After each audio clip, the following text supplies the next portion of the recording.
Alright guys, TacticalRab back again today. Hope you're doing well and enjoying your day so far. Big questions being raised going into the new season as to how good many of these rosters that are as yet unconfirmed are going to be, especially today, the Seattle Surge, with Parasite coining a new term, the Cammy Syndrome, a player that was really good a few years ago, doesn't seem to be any longer. Will they return to form? Many players are suggesting that won't be the case anymore, and that's really going to hold this team back if Arcetes and iLLeY fall into this category, as Parasite seems to believe they will. Very much enjoy to your thoughts in the comments below. Hit the like button if you enjoy. Subscribe if you're new as always, I'd greatly appreciate it. I gotta start with this. iLLeY actually put together this card. I mentioned this stat before a little while ago, but we haven't seen anything actually produced in this manner before on this subject, and that's Pred versus TJ. For whatever reason, despite the fact that Pred has been on better teams the last couple of years, that Seattle Surge team obviously, whenever they've played against TJ's teams, either Boston, right, or Vegas the most recent season, Pred has always lost, and he just can't beat this guy. And even at the major, like, was it Major 5, I think they played, and it was a similar story again, but they've played 6 times over the last couple of seasons. Obviously, TJ has 4 event wins in his career. Pred only has 1 on Seattle at Major 3,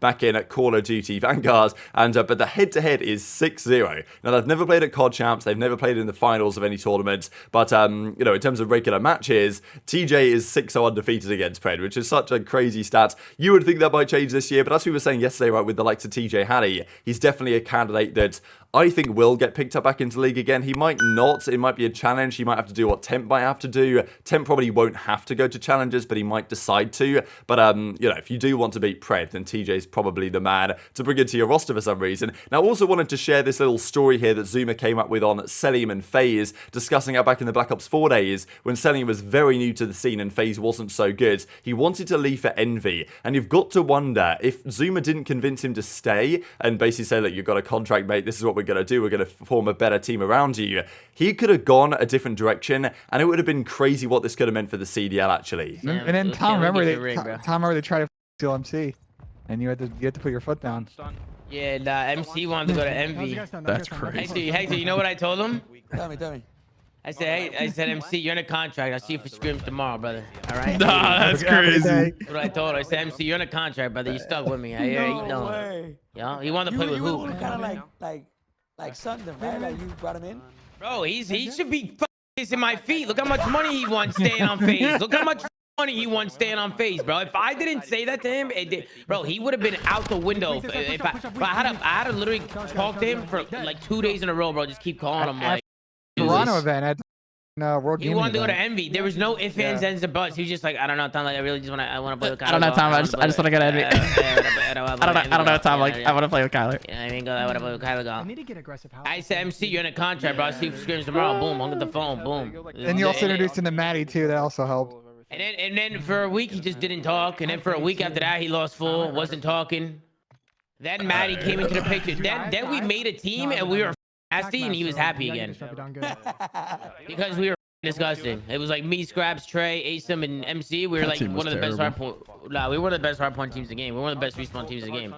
That team was horrible. So eventually, towards the end of the year, FaZe put together this team with Asim, Zero, Scraps, ZooMaa, and Cellium. This team was actually very good. And, well, I think we saw Octane right to the end of that clip say, basically he was just having a joke at their expense, basically because they played each other at the World Championship in that season, and it was the biggest reverse sweep you'll ever see. If you didn't watch that series, FaZe went up 2-0 in the series. They won the hardpoint in the Surge and 2-0 in the Control, and were up 9-2 lives. Priestahh and I forget, was it Priestahh and Enable maybe, clutched up the 2v9 in the Control to make it 2-1 in the Control. Then they won that Control 100 Thieves 3-2. Then they won the hardpoint game 4. Then they won the game 5 Search and Destroy, knocking FaZe out of the World Championship in top 16, I think, and then 100 Thieves made the run all the way to the Grand Finals there. So, you know, that's why October was having a bit of a joke at these guys' expense, but they were a good team before that absolute ultra collapse that we saw at that tournament. But here's Cellium on the left-hand side.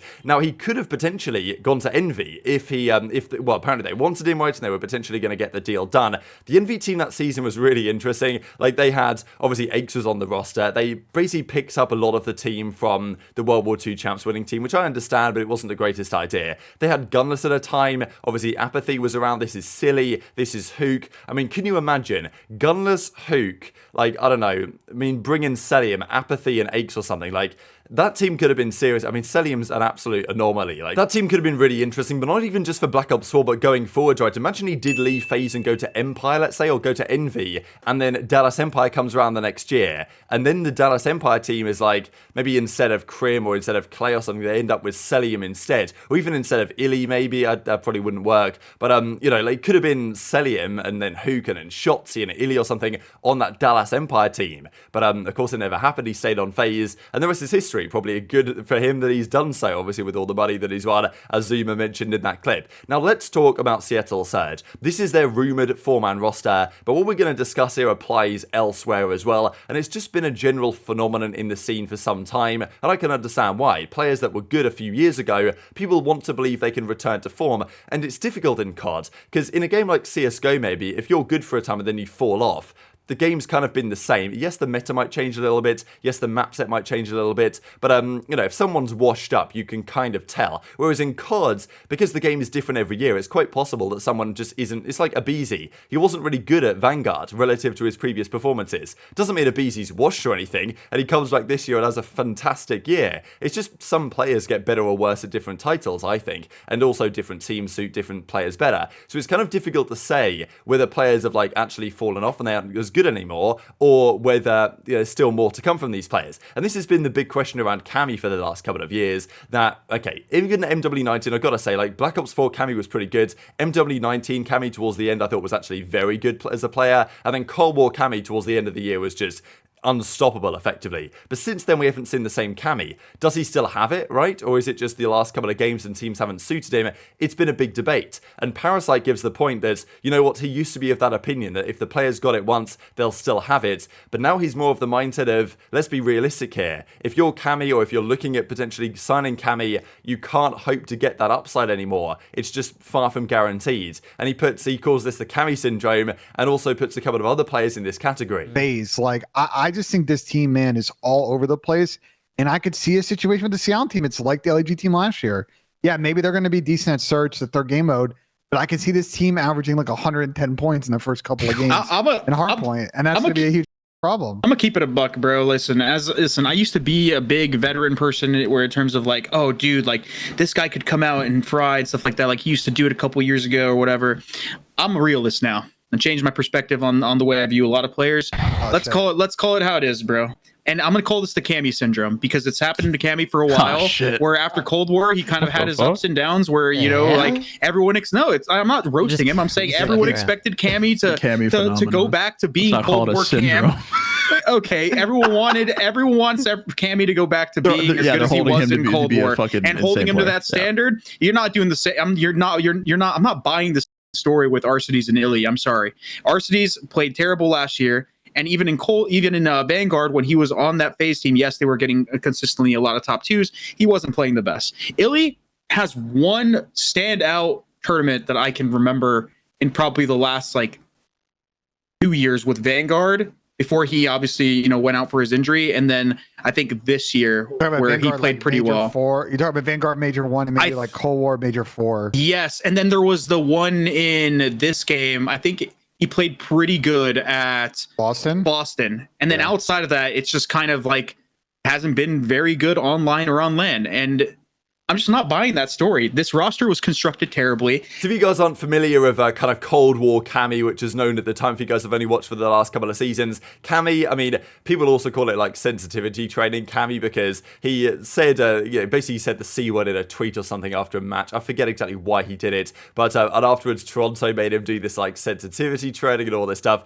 And after that, he was just fried for the rest of the season, right? Stage 1, Stage 2 Cammy and Cold War was nothing crazy, and then Stage 3 and beyond Cammy was unstoppable, and I mean, he was really a top 3 player in the game for the final 3 stages. I think that like people looked back on that season and they said, all right, Simp number 1 or aBeZy number 1, it was kind of back and forth. aBeZy, Simp number 2, that was your top 2 players of the year. Then I think a lot of people had Cammy, and then Cellium was pretty much like the top 4. I think honestly over the course of the entire season, I actually think that maybe I would have put Cellium 3rd, but Cammy right at the end, he was so good that he kind of was considered to be pretty much the third best player of the year, and that made him a very hot commodity, and for good reason going forwards. Since then, though, it's never really quite been the same, and that's been the question. Can Cammy get back to that form? I mean, if you look at the Lion Man card numbers, which don't really matter that much, but he was in the 90s right around about here, and nowadays his most recent card was like probably a 75 or something like that. It's not been great on Rocker last year. Maybe on Thieves, if he does join that team, it's going to be significantly better. It could well be. But what about other players that potentially fall into this Cammy Syndrome trap, if you guys want to describe it like that?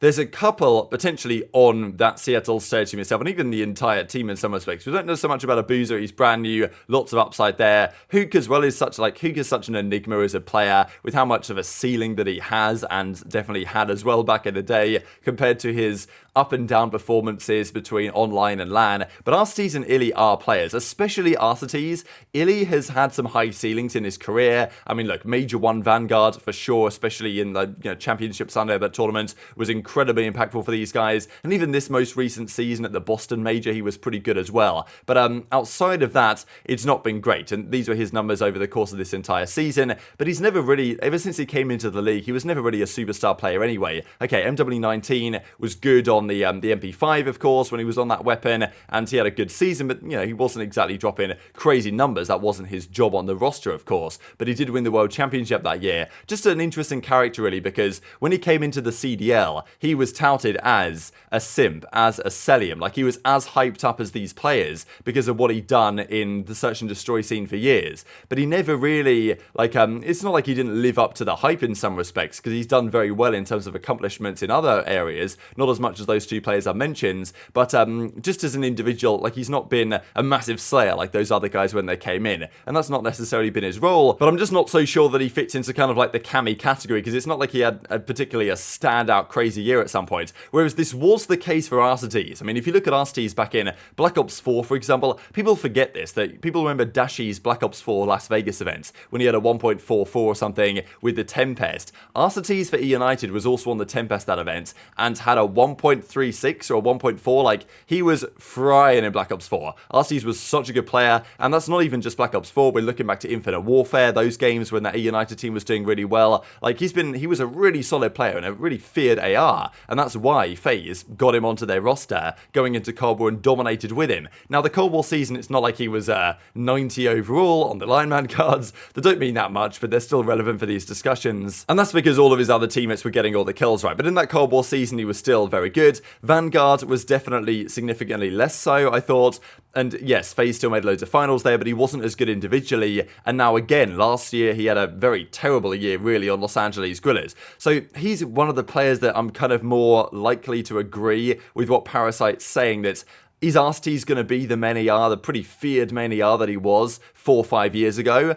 Maybe that's unlikely, right? And maybe building around him is a mistake as a result if there are other players with higher upside around. So I think the Parasite makes an interesting analysis there, and there are some players for sure that fall into this kind of Cammy category. Not to say that all of these players won't come back and do great things. Clearly, Thieves, if they are getting Cammy, feel like that's very possible with Cammy, and they can still get the most out of him. But there's some players that just never fall off, right? The likes of Cellium or Ben J Nassim. I did stumble across this. I managed to find up the screenshot of the 71 kills that he dropped against aBeZy and Gravity and co. But and his teammate goes 16-48 here. But they still win 252-40. And watching his POV is just ridiculous here, Cellium. So, or Ben J Nassim, apologies, right? He's absolutely cooking. 71 kills on Fringe 8s, of course. And speaking of some of these players, just wanted to look at this before we close out the video here. So most total kills in the grand finals in the CDL era. No surprises on the top 3, and no surprises really on the top 4. Arceties is here at number 4. Then Shotzzy, then Priestahh actually, Hook, Crim, Envoy, and then iLLeY rounding out the top 10. So makes a lot of sense, I suppose, this one. But very much intrigued to hear all your thoughts on this stuff in the comment section below. Hit the like button if you enjoyed. Subscribe if you're new. Take care, and I'll see you next time.